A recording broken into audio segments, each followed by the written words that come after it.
Hey everybody, Marion here.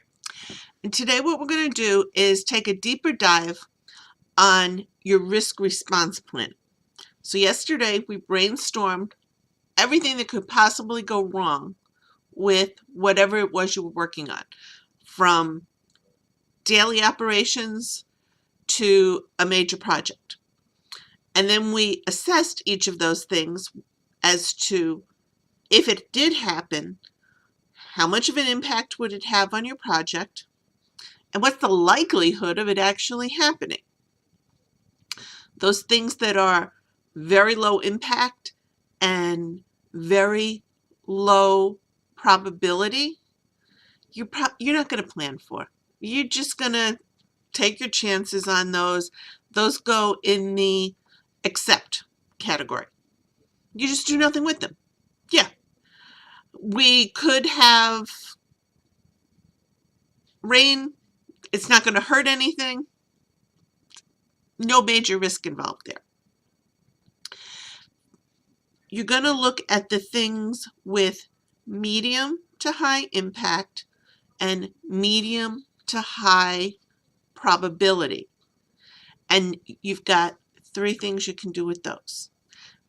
Technically, if there's something that really does have a high probability, you may still accept it because there may not be anything that you can plan for. But in general, you do some sort of planning for those. Your choices, you can avoid it.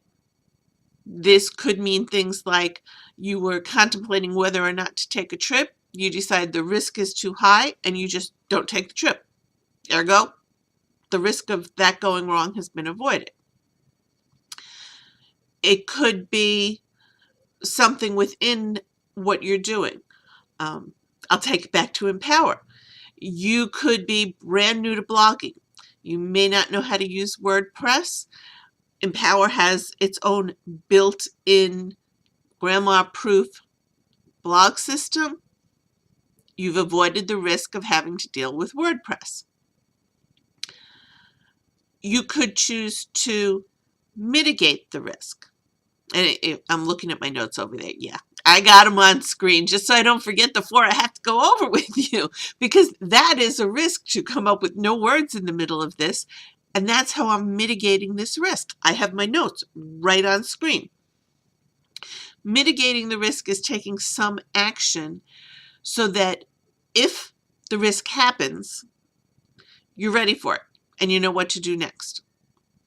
I told you before, my basic plan for, oh no, the world just went crazy around me and I haven't written my blog post yet, is to use, oh no, the world just went crazy, as my blog post for the day. This is what happened, guys. Look at this.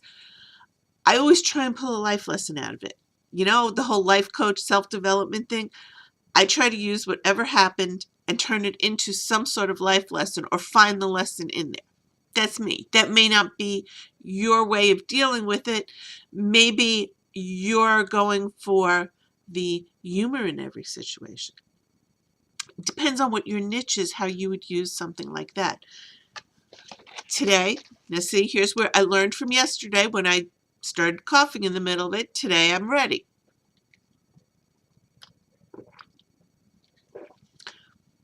It's another way to mitigate risk. Oh no, my throat may go dry in the middle of doing this. No problem. I've got something to drink today. So you can avoid the risk. You can accept the risk. You can mitigate the risk. And your final option is to transfer the risk.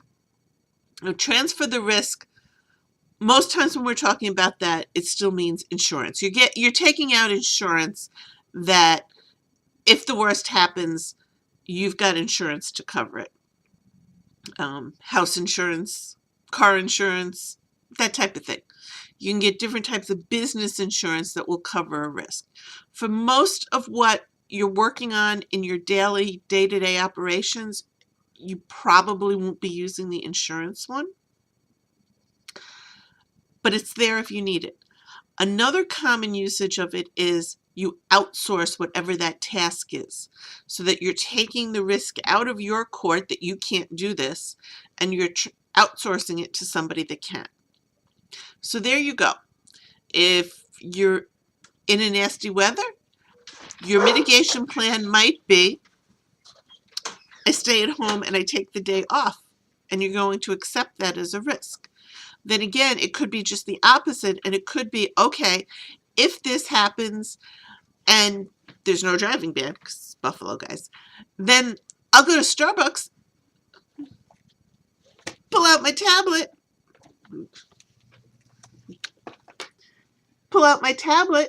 because, again, bring it back to empower.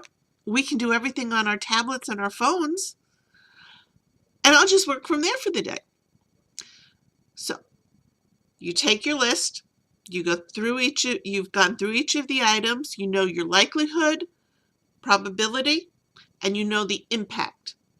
You decide now which ones you're going to accept, which ones you're going to mitigate, meaning you have an actual plan in place, whether it be written or whether you're just talking in generalities, like I don't have it written down in a plan somewhere that using the event is it. It's just something I know.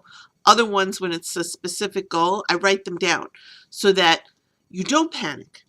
Having it written down helps you when disaster strikes, and this comes from my banking days, because when disaster strikes and you have lots and lots of people to coordinate, you don't want everybody going off willy-nilly. You want everybody to know, okay, here's my plan. What do I do first? You can accept your risk and say, if it happens, it happens. Deal with it then. Or you can transfer your risk. Outsource insurance, something along that nature that takes it out of your court.